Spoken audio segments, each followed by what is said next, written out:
Suivez-nous, on vous emmène ce matin découvrir les Baux-de-Provence. Perché sur son éperon rocheux, ce site spectaculaire était autrefois le fief des puissants seigneurs des Baux.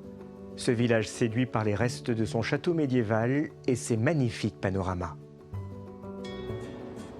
C'est une forteresse naturelle à la vue imprenable sur les Alpilles. Les Baux-de-Provence, un village médiéval devenu au fil du temps un haut lieu du tourisme. Attention, vous mettez les pieds, ouais. Ce matin, la guide touristique Cécile Bellieu nous a donné rendez-vous au pied du rocher. On a la vue à la fois sur la vallée, à la fois sur la falaise. Et en fait, c'est ici qu'on va essayer d'observer l'oiseau papillon, le Ticodrome échelette. Avec son groupe, ils sont à la recherche d'un résident saisonnier pas simple à dénicher. Heureusement pour nous, la guide a tout prévu. Cet oiseau, le Ticodrome échelette. Cette fois-ci, l'oiseau papillon restera caché. À l'invitation de Cécile Bellieu, ces 4 visiteurs, habitants ou originaires des Alpilles, sont venus redécouvrir le village. Pour une fois, hors saison.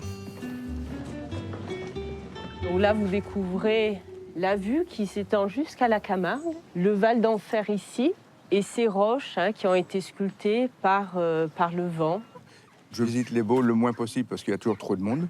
Et donc aujourd'hui, c'était vraiment une opportunité à ne pas rater. Surtout quand il fait beau, comme aujourd'hui, c'est magnifique. On ne chauffe pas trop, on ne fait pas trop froid, il n'y a pas grand monde.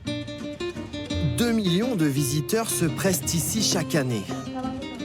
Arpenter les ruelles pavées des Baux-de-Provence, c'est plonger dans l'histoire et la tradition provençale. Comme ici, au musée des Santons. On a toujours les bergers, bien sûr. Les bergers, ici, de par la tradition du pastoralisme en Provence. Souvent, dans l'histoire, les églises étaient fermées. On n'avait pas accès aux églises, par exemple, pendant les épidémies de peste. Donc, les santons étaient mis dans les maisons et chacun pouvait se recueillir s'il le souhaitait. Au Baux-de-Provence, le santon fait de la résistance. Fabrice Campagna est le seul artisan du village à en fabriquer. Toute l'année, il moule, façonne et peint plus de 200 modèles différents qu'il vend aux touristes du monde entier. Des fois, on me demande des secrétaires assises avec l'ordinateur ou les téléphones portables, mais ça, c'est plus difficile à faire, à réaliser. En santon habillé, on peut le faire, mais en petit santon, c'est plus compliqué. Pour Cécile et son groupe, c'est l'occasion de faire du lèche-vitrine. Oui, ouais. La visite s'achève ici, sur l'esplanade au pied du château. Regardez comme c'est beau là, ça va être magnifique.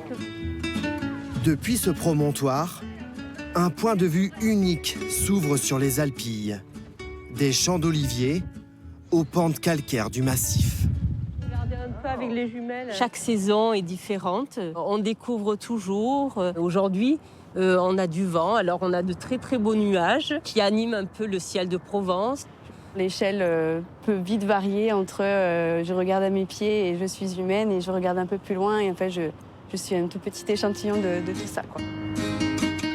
Les Baux-de-Provence, plus qu'un village provençal, un patrimoine de cartes postales. Bienvenue en plein cœur des Alpilles, dans les Baux-de-Provence donc. Il compte parmi les plus beaux villages de France, nous séduisant par ses ruelles pavées, ses maisons en pierre. On en a eu un joli aperçu dans le reportage précédent, mais aussi par son imposant château. Le charme de ce village a d'ailleurs toujours opéré, même en 1955, lorsqu'il était décrit dans ce reportage. Regardez. Accroché à son rocher, dernier contrefort des Alpilles, voici donc le village des Baux, couronné par les ruines de son formidable château.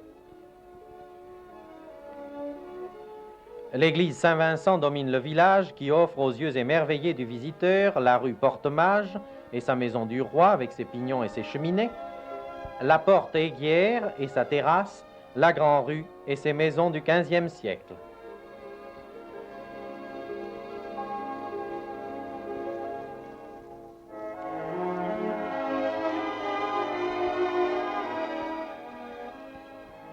Et voici le château. De son chemin de ronde et de la tour sarrasine, comme de la pointe des rochers élevés à 80 mètres à pic, on peut voir la vaste plaine, Mossane, Fontvieille, Montmajour, Arles, Lacros, Vaccarès et les Saintes-Maries.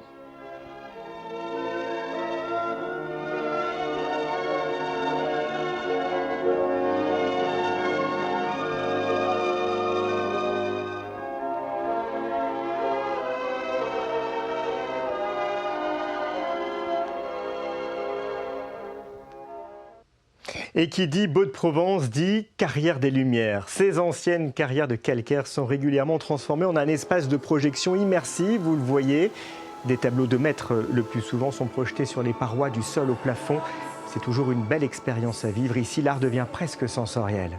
Profitez de votre visite des Baux-de-Provence pour découvrir le musée Braillère. Installé dans un superbe hôtel particulier situé en plein cœur du village, ce site rend hommage à Yves Braillère, un amoureux fou de la Provence. Vous découvrirez alors ses paysages lumineux, ses scènes de vie, mais aussi ses œuvres réalisées au Maroc, en Espagne ou encore en Italie. Et pour découvrir le charme du parc naturel des Alpilles, eh bien vous pouvez participer à des randonnées équestres. La nature défile au rythme du cheval, une balade originale qui vous laissera de beaux souvenirs, c'est certain. Et vous le savez, chaque soir, nous profitons de ces visites pour aller un peu plus loin et découvrir d'autres merveilles. À 35 minutes en voiture des Baux-de-Provence, rejoignez Arles, une ville marquée par plus de 2000 ans d'histoire. Ancienne colonie romaine, elle abrite plusieurs monuments exceptionnels classés au patrimoine mondial de l'UNESCO, comme les célèbres arènes et le théâtre antique. À quelques pas de là, la nature sauvage de la Camargue ajoute une touche de liberté. Bonne journée sur France Télévisions.